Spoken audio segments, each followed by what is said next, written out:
ನಮಸ್ಕಾರ ಸ್ನೇಹಿತರೆ. ಕರ್ನಾಟಕದಿಂದ ಮೋದಿ ಸಚಿವ ಸಂಪುಟದಲ್ಲಿ ಪ್ರಭಾವಿಯಾಗಿ ಒಬ್ಬರು ಸಚಿವರು ಕೆಲಸ ಮಾಡ್ತಾ ಇದ್ದಾರೆ. ಈ ಸಚಿವರನ್ನು ಶತಾಯಗತಾಯ ಮಾಡಿ ಈ ಬಾರಿ ಸೋಲಿಸಲೇಬೇಕು ಅಂತ ಬಿಜೆಪಿಯವರೇ ಪಣ ತೊಟ್ಟಿದ್ದಾರೆ. ಈಗ ಪಾಪ ಆ ಸಚಿವರಿಗೆ ನಡುಕ ಉಂಟಾಗಿದೆ. 4 ಬಾರಿ ಸತತವಾಗಿ ಗೆದ್ದಂತಹ ಕ್ಷೇತ್ರ ಬಂಡಾಯದಿಂದ ಈ ಬಾರಿ ಎಲ್ಲಿ ಕೈ ತಪ್ಪಿ ಹೋಗುತ್ತೋ ಅನ್ನುವಂತಹ ಗಾಬರಿ ಆತಂಕ ಈಗ ಮೋದಿಯ ಆಪ್ತ ಸಚಿವರಿಗೆ ಕಾಡ್ತಾ ಇದೆ. ಹಾಗಾದ್ರೆ ಯಾರ ಸಚಿವರು? ಅವರನ್ನ ಸೋಲ್ಸೋದಕ್ಕೆ ಪಣ ತೊಟ್ಟಿರೋ ಆ ಮಾಜಿ ಸಿಎಂ ಯಾರು? ಅವರನ್ನು ಸೋಲಿಸಿಯೇ ಸಿದ್ಧ ಅಂತ ಮುಂದೆ ಬಂದಿರೋರು ಯಾರು? ಈ ಎಲ್ಲದರ ಬಗ್ಗೆ ಮಾಹಿತಿ ಕೊಡ್ತೀನಿ. ದಯಮಾಡಿ ನಮ್ಮ ಚಾನಲ್ ನ ಸಬ್ಸ್ಕ್ರೈಬ್ ಮಾಡಿ, ವಿಡಿಯೋನ ಲೈಕ್ ಮಾಡಿ, ಶೇರ್ ಮಾಡಿ. ಹೌದು ಸ್ನೇಹಿತರೆ, ಜೋಶಿ ವಿರುದ್ಧ ತೊಡೆ ತಟ್ಟಿರೋರು ಬೇರೆ ಯಾರು ಅಲ್ಲ, ಅದು ದಿಂಗಾಲೇಶ್ವರ ಶ್ರೀಗಳು. ನಿಮ್ಗೆಲ್ರಿಗೂ ಗೊತ್ತು, ಮೋದಿ ಅವರ ಸಚಿವ ಸಂಪುಟದಲ್ಲಿ ಪ್ರಹ್ಲಾದ್ ಜೋಶಿ ಅವರು ಪ್ರಭಾವಿ ಸಚಿವರು. ಮೋದಿಯ ಆಪ್ತ ಬಳಗದಲ್ಲಿ ಗುರುತಿಸಿಕೊಳ್ತಾರೆ. ಮೋದಿ ನಂಬಿರೋ ಕೆಲವು ಸಚಿವರ ಪಟ್ಟಿಯಲ್ಲಿ ಪ್ರಹ್ಲಾದ್ ಜೋಶಿ ಅವರ ಹೆಸರು ಸಹ ಇದೆ. 4 ಬಾರಿ ಅವರು ಸತತವಾಗಿ ಧಾರವಾಡ ಕ್ಷೇತ್ರದಿಂದ ಗೆದ್ದು ಬರ್ತಾ ಇದ್ದಾರೆ. ಈ ಬಾರಿ ಅವರ ಗೆಲುವಿನ ನಾಗಾಲೋಟಕ್ಕೆ ಬ್ರೇಕ್ ಬೀಳುತ್ತಾ? ಆ ಎಲ್ಲ ಸಾಧ್ಯತೆಗಳು ಇದಾವೆ. ಹುಬ್ಬಳ್ಳಿ ಧಾರವಾಡ ಲೋಕಸಭಾ ಕ್ಷೇತ್ರಕ್ಕೆ ಯಾವಾಗ ದಿಂಗಾಲೇಶ್ವರ ಸ್ವಾಮೀಜಿ ಅವರು ಎಂಟ್ರಿ ಕೊಟ್ರೋ ಆವಾಗಿನಿಂದಲೇ ಶುರುವಾಯಿತು ಪ್ರಹ್ಲಾದ್ ಜೋಶಿ ಅವರಿಗೆ ಶನಿ ದೆಸೆ. 4 ಬಾರಿ ಗೆದ್ದು 5ನೇ ಬಾರಿ ಸಹ ಗೆಲುವಿನ ನಿರೀಕ್ಷೆಯಲ್ಲಿದ್ರು. ಸುಲಭವಾಗಿ ನಾನು ಗೆದ್ದು ಬಿಡ್ತೀನಿ ಹುಬ್ಬಳ್ಳಿ ಧಾರವಾಡದಲ್ಲಿ ಅಂತ. ಈಗ ನೋಡಿ, ದಿಂಗಾಲೇಶ್ವರ ಸ್ವಾಮೀಜಿಯವರು ಬಂಡೆದ್ದಿದ್ದಾರೆ, ತಲೆನೋವಾಗಿ ಪರಿಣಮಿಸಿದ್ದಾರೆ ಜೋಶಿ ಅವರಿಗೆ. ಜೋಶಿ ಅವರು ಬ್ರಾಹ್ಮಣ ಜಾತಿಗೆ ಸೇರ್ತಾರೆ. ಈಗ ಕಾದಾಟ ಶುರುವಾಗಿರೋದು ಬ್ರಾಹ್ಮಣ ಮತ್ತು ಲಿಂಗಾಯತ ಸಮುದಾಯದ ನಡುವೆ.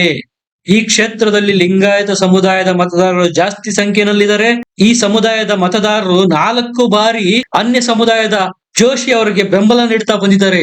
ಈ ಬಾರಿ ಅಭ್ಯರ್ಥಿಯನ್ನು ಬದಲಾಯಿಸಲೇಬೇಕು ಅಂತ ದಿಂಗಾಲೇಶ್ವರ ಸ್ವಾಮೀಜಿಯವರು 31ನೇ ತಾರೀಕು ಮಾರ್ಚ್ ಡೆಡ್ಲೈನ್ ಕೊಟ್ಟಿದ್ರು. ದಿಂಗಾಲೇಶ್ವರ ಸ್ವಾಮೀಜಿ ಅವರು ಏನ್ ಸಾಮಾನ್ಯದವರಲ್ಲ. ಇವರು ಧಾರವಾಡ ಮತ್ತು ಗದಗ ಜಿಲ್ಲೆಯಾದ್ಯಂತ ಅಪಾರ ಸಂಖ್ಯೆಯ ಭಕ್ತರನ್ನು ಹೊಂದಿದ್ದಾರೆ. ಹಾಗಾಗಿ ಲಿಂಗಾಯತ ಸಮುದಾಯದ ಮತಗಳೇ ಜೋಶಿ ಅವರ ಗೆಲುವಿಗೆ ನಿರ್ಣಾಯಕ. ಈಗ ದಿಂಗಾಲೇಶ್ವರ ಸ್ವಾಮೀಜಿಯವರ ಸ್ವತಂತ್ರ ಸ್ಪರ್ಧೆಯಿಂದಾಗಿ ಎಲ್ಲಿ ಅವುಗಳ ವಿಭಜನೆಯಾಗಿ ನನ್ನ ಸೋಲಿಗೆ ಕಾರಣ ಆಗುತ್ತೋ ಅನ್ನುವಂತ ಟೆನ್ಷನ್ ಈಗ ಜೋಶಿ ಅವರಿಗೆ ಕಾಡ್ತಾ ಇದೆ. ಕೆಲವು ಮೂಲಗಳು ಏನ್ ಹೇಳ್ತಾವಪ್ಪ ಅಂದ್ರೆ, ದಿಂಗಾಲೇಶ್ವರ ಸ್ವಾಮೀಜಿ ಅವರನ್ನು ಸ್ವತಂತ್ರವಾಗಿ ಸ್ಪರ್ಧೆ ಮಾಡೋದ್ರ ಹಿಂದೆ ಮಾಜಿ ಸಿಎಂ BS ಯಡಿಯೂರಪ್ಪನವರ ಕೈ ಇದೆ. ಇದೇ ಕಾರಣದ ಕೈ ಕೆಲಸ ಮಾಡ್ತಾ ಇದೆ. ಹೇಗಾದ್ರೂ ಮಾಡಿ ಈ ಸರಿ ಜೋಶಿಯನ್ನು ಸೋಲಿಸಲೇಬೇಕು. ಯಾಕೆ ಅಂದ್ರೆ ಜೋಶಿ ಅವರ ಹೆಸರು ಈ ಹಿಂದೆ ಒಮ್ಮೆ ಸಿಎಂ ಕುರ್ಚಿಗೆ ಕೇಳಿ ಬಂದಿತ್ತು. ಜೋಶಿ ಅವರೇ ಜಾಸ್ತಿ ರಿಸ್ಕ್ ತಗೊಳಕ್ ಹೋಗ್ಲಿಲ್ಲ. ನಾನು ಮೋದಿಯ ಸಂಪುಟದಲ್ಲೇ ಆರಾಮಾಗಿದ್ದೇನೆ, ನನಗೆ ಸಿಎಂ ಸ್ಥಾನ ಬೇಕಿಲ್ಲ ಅನ್ನುವಂತ ಹೇಳಿಕೆಗಳನ್ನು ನೀಡಿ ಕೇಂದ್ರದಲ್ಲಿ ಸಚಿವನಾಗಿ ಮುಂದುವರೆದಿದ್ರು. ಹೇಗಾದ್ರೂ ಮಾಡಿ ಕರ್ನಾಟಕದಲ್ಲಿ ಸಿಎಂ ಸ್ಥಾನಕ್ಕೆ ಕೇಳಿ ಬರ್ತಾ ಇರ್ತಕ್ಕಂತ ಜೋಶಿ ಅವರನ್ನು ಹಣಿಯಲೇಬೇಕು ಅನ್ನೋ ತೀರ್ಮಾನಕ್ಕೆ BS ಯಡಿಯೂರಪ್ಪನವರು ಬಂದಿದ್ದಾರಾ ಅನ್ನೋ ಪ್ರಶ್ನೆಗಳು ಕಾಡುತ್ತೆ. ಅನ್ಯ ಸಮುದಾಯದವರಾದ್ರೂ ಸಹ ಲಿಂಗಾಯತ ಸಮುದಾಯದ ವೋಟ್ಗಳಿಂದ ಗೆದ್ದು ಬರ್ತಾ ಇರ್ತಕ್ಕಂತ ಜೋಶಿ ಅವರಿಗೆ ಈ ಬಾರಿ ಹೇಗಾದ್ರೂ ಮಾಡಿ ಪೆಟ್ಟು ಕೊಡ್ಲೇಬೇಕು ಅಂತ ಡಿಸೈಡ್ ಮಾಡಿ ದಿಂಗಾಲೇಶ್ವರ ಸ್ವಾಮೀಜಿ ಅವರನ್ನು ಮುಂದೆ ಬಿಡಲಾಗಿದೆ. ಸ್ನೇಹಿತರೆ, ದಿಂಗಾಲೇಶ್ವರ ಸ್ವಾಮೀಜಿ ಅವರಿಗೂ ಮತ್ತು ಜೋಶಿ ಅವರಿಗೂ ಯಾಕೆ ಇಷ್ಟು ವೈರತ್ವ ಅನ್ನೋ ಹಿನ್ನೆಲೆಯನ್ನ ಸ್ವಲ್ಪ ತಿಳ್ಕೊಳ್ಳೋಣ. ದಿಂಗಾಲೇಶ್ವರ ಸ್ವಾಮೀಜಿ ಅವರು ಶೇರಹಟ್ಟಿಯ ಮಠದಲ್ಲಿ ಸ್ವಾಮೀಜಿಯಾಗಿ ಕಾರ್ಯನಿರ್ವಹಿಸ್ತಾ ಇರುವವರು. ಈ ಹಿಂದೆ ಹುಬ್ಬಳ್ಳಿಯ ಸಿದ್ಧಾರೂಢ 3000 ಮಠದ ಪೀಠಾಧಿಪತಿ ಯಾರಾಗಬೇಕು ಅನ್ನೋ ವಿಚಾರ ಬಂದಾಗ ದಿಂಗಾಲೇಶ್ವರ ಸ್ವಾಮೀಜಿಯವರು ಸಹ ಅದಕ್ಕೆ ಮಠಾಧಿಪತಿ ಆಗೋದಕ್ಕೆ ಪ್ರಯತ್ನ ಮಾಡಿದ್ರು. ಕೆಲವು ಮಠಾಧೀಶರು ಸಹ ದಿಂಗಾಲೇಶ್ವರ ಸ್ವಾಮೀಜಿಯವರಿಗೆ ಆ ಸಂದರ್ಭದಲ್ಲಿ ಸಪೋರ್ಟ್ ಮಾಡಿದ್ರು. ಆದ್ರೆ ಅದಕ್ಕೆ ಅಡ್ಡಗಾಲು ಹಾಕಿದ್ದವರು ಜೋಶಿ ಅವರು. ಇದು ಈಗ ದಿಂಗಾಲೇಶ್ವರ ಸ್ವಾಮೀಜಿಯವರನ್ನು ಸಿಡಿದೇಳುವಂತೆ ಮಾಡಿದೆ. 2024 ಲೋಕಸಭಾ ಚುನಾವಣೆಯಲ್ಲಿ ಜೋಶಿ ಅವರಿಗೆ ಪಾಠ ಕಲಿಸ್ಬೇಕು ಅಂತ ದಿಂಗಾಲೇಶ್ವರ ಸ್ವಾಮೀಜಿಯವರು ಈ ಸಂದರ್ಭನ ಬಳಸ್ಕೊಳ್ತಾ ಇದ್ದಾರೆ. ಅವರಿಗೆ ಟಿಕೆಟ್ ಕೊಡಬಾರ್ದು, ಟಿಕೆಟ್ ತಪ್ಪಿಸ್ಬೇಕು ಅಂತ ಪ್ರಯತ್ನ ಮಾಡಿದ್ರು. ಆದ್ರೂ ಸಹ ಹೈಕಮಾಂಡ್ ಅವರು ಜೋಶಿಗೆ ಟಿಕೆಟ್ ಕೊಟ್ರು. ಸ್ನೇಹಿತರೆ, ನೀವು ರಾಜಕೀಯ ಒಳಸುಳಿಗಳನ್ನ ಸೂಕ್ಷ್ಮವಾಗಿ ಗಮನಿಸಿದ್ರೆ ಗೊತ್ತಾಗತ್ತೆ. ಜಗದೀಶ್ ಶೆಟ್ಟರು ಟಿಕೆಟ್ ಸಿಗಲಿಲ್ಲ ಅಂತೇಳಿ ಬಿಜೆಪಿ ಬಿಟ್ಟು ಕಾಂಗ್ರೆಸ್ಗೆ ಹೋದ್ರು. ಆದ್ರೆ ಯಡಿಯೂರಪ್ಪನವರು ಛಲ ಬಿಡದೆ ಮತ್ತೆ ಜಗದೀಶ್ ಶೆಟ್ಟರ್ ಅವರನ್ನು ಕಾಂಗ್ರೆಸ್ ನಿಂದ ಬಿಜೆಪಿಗೆ ವಾಪಸ್ ಕರೆಸಿಕೊಂಡು ಬಂದ್ರು. ಜಗದೀಶ್ ಶೆಟ್ಟರ್ ಪ್ರಭಾವ ಹುಬ್ಬಳ್ಳಿ ಧಾರವಾಡ ಕ್ಷೇತ್ರದಲ್ಲಿ ಜಾಸ್ತಿ ಇದೆ. ಅದೇ ಅವರ ಸ್ಥಳೀಯ ಕ್ಷೇತ್ರ ಕೂಡ. ಆದ್ರೆ ಜಗದೀಶ್ ಶೆಟ್ಟರು ಮಾಜಿ ಸಿಎಂ ಯಡಿಯೂರಪ್ಪ ಅವರ ಬಣದಲ್ಲಿ ಗುರುತಿಸಿಕೊಳ್ಳೋರು, ವೀರಶೈವ ಲಿಂಗಾಯತ ಜಾತಿಗೆ ಸೇರಿದವರು. ಜೋಶಿ ಅವರು ಏನಾದ್ರೂ ಹುಬ್ಬಳ್ಳಿ ಧಾರವಾಡ ಕ್ಷೇತ್ರನ ಗೆಲ್ಲಬೇಕು ಅಂದ್ರೆ ಜಗದೀಶ್ ಶೆಟ್ಟರ್ ಸಹಕಾರನೂ ಬೇಕಾಗತ್ತೆ. ಆದ್ರೆ ಈಗ ಈ ಸಂದರ್ಭದಲ್ಲಿ ಜಗದೀಶ್ ಶೆಟ್ಟರ್ ಸಹಕಾರ ಕೊಡ್ತಾರಾ ಅನ್ನೋದು $1 million ಕ್ವಶನ್. ಯಾಕೆ ಅಂದ್ರೆ ಜಗದೀಶ್ ಶೆಟ್ರು ಹುಬ್ಳಿ ಧಾರವಾಡ ಕ್ಷೇತ್ರದ MP ಅಭ್ಯರ್ಥಿ ಆಗ್ಬೇಕು ಅಂತ ಕಣ್ಣಾಕಿದ್ರು.